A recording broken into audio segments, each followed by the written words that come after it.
Good morning, it is June 22nd, 2010, and today I'm going to continue my video series on the Federal Reserve.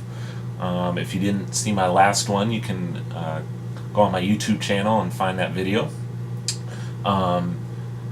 Last time we talked about how detrimental it is for the economy when the Federal Reserve artificially sets interest rates, especially when those interest rates are below what the natural rate should be.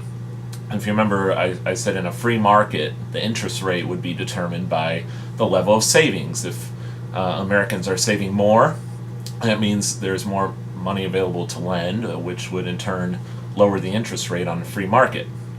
Conversely, if savings went down and there was less money available to lend, the interest rate would naturally go up. Instead, of free market determining the interest rate, today in 2010 we have a bureaucrat at the Federal Reserve saying that he knows better than the market what the interest rate should be, and therefore centrally plans the economy around what he believes the interest rate should be, which right now is extremely low, dangerously low. So if you didn't see that video, go check it out. Also, share these videos with your friends or family. Post it on your Facebook page. Let's get some more views here. Got about 150 to 200. That's my average usually, but it'd be nice to have a little more. If not, that's fine too. But share these with people you know, and maybe we can spread the word a little bit. Anyway, today, last time was more economics. Today I'm going to present a more moral argument against the Federal Reserve, centered around this concept of inflation. Now, we have all been, I remember as a kid, when I growing up, being told that inflation is normal. It's natural that prices have gone up all throughout this century.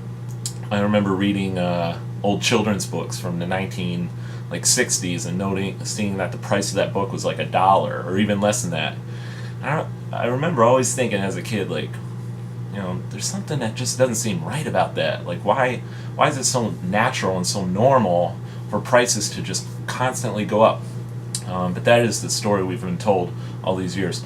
Well, in today's blog, I'm going to challenge that.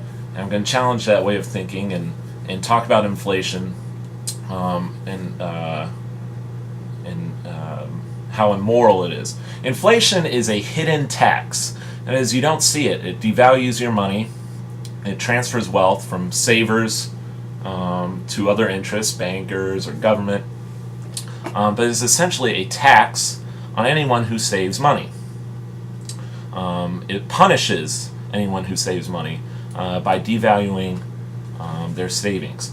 So today I have a few examples. I'm going to use visuals like I did last time. I'm more of a visual learner. I don't know if you are, but they help me, so possibly they'll help you. But I'm going to look at an example of, say, a hypothetical person who's 90 years old now. He was born in 1920. And we're going to look at what has happened to his savings over his lifetime. Let's say this young man at the age of 25 in 1945 decided to save $1,000. $1,000. Back then, $1,000, correct me if I'm wrong, could buy a car, a nice car. You might need a little more than that. I'm not sure. I didn't live back then, so I'm not entirely sure about the prices. But I know $1,000 could buy a lot back then. $1,000 back in 1945 is the equivalent of what $11,800 is today. Okay? So this man at the age of 25 said, I'm going to save for retirement. I know there's Social Security. I'm not sure if I trust that, though, so I'm going to save this money. Be a good citizen. It'll be a wise decision to save this money. And now at age 90, let's say he still has this money in savings, which realistically would be a foolish decision, but let's say he's done it. 2010, he still has $1,000, the same amount nominally in savings, hasn't changed. But the purchasing power has changed. That $1,000 in 2010 is the equivalent to $82 $1945, which means that because of inflation, this man's savings, who's now 90 years old, a veteran in society, his savings have declined because of inflation, purely because of inflation, his savings have declined 92%. All right, does everybody see what I'm doing here? 92% in value. And that's an older man. He might say, well, that was a long time ago. Well, let's look at a more recent example. Let's say you were born in 1960. That's the year my mother was born. Some of my viewers here might have been born around that time. Let's say a 25-year-old in 1985 saved $5,000. Again, decent amount of money, equivalent today to about $10,000. 2010, that person still has his or her savings in the bank. It's still nominally the same amount, $5,000, but in 1985 dollars, it only is half of what it used to be, $2,400. It only buys half of what it used to. The purchasing power of this person's savings, who isn't really that old. I mean, if you're born in 1960, that makes you 50 years old. That's not incredibly old. 52% decline in this person's, in the value of this person's savings. Their savings have been cut in half purely by inflation. Now, for an even more frightening example, for some of my more younger viewers, including myself, 2000. Let's say you were born in 1970s, you had a good job coming out of college, you saved up $10,000. Seems like a good decision, right? And you saved it in paper money. What is that worth today?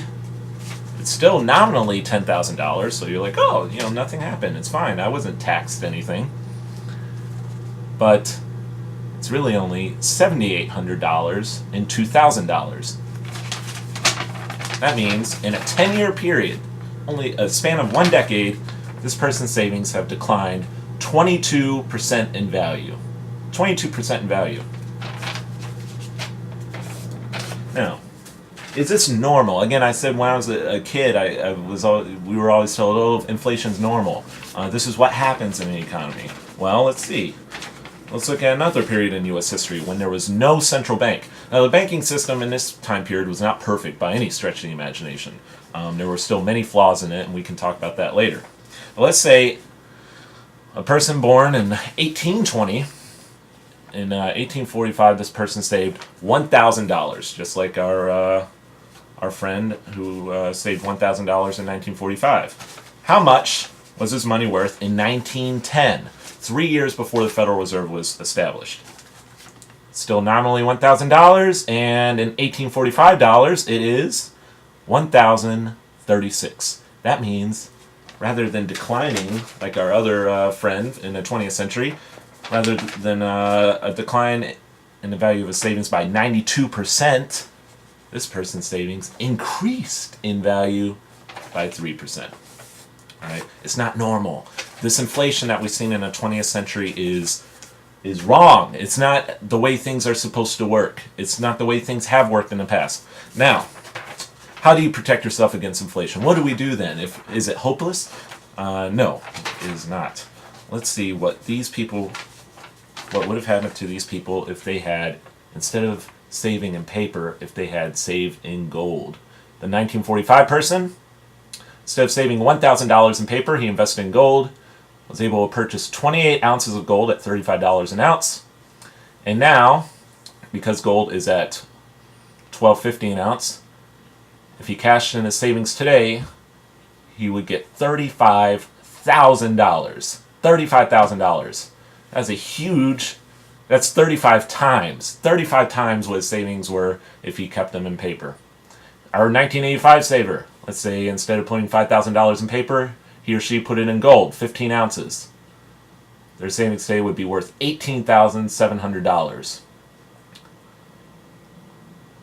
More than 3 times what would have been in paper. And then our 2000 saver, let's say instead of putting his $10,000 in paper, bought gold, was able to purchase 35 ounces because gold was below $300 an ounce, would today have $44,000. Alright, so we see what inflation does. It punishes savers, and the best way to protect yourself against inflation, the best way to preserve your wealth, is to buy gold or silver. Trust me on that one. If you are holding your savings in paper, you need to get out right now. It would be the best decision you'll ever make. You need to have some paper, of course. You need to have some liquid assets for everyday purchases, but your savings should never be in paper money. That's all I have for today. I'll see you guys next time for part 3.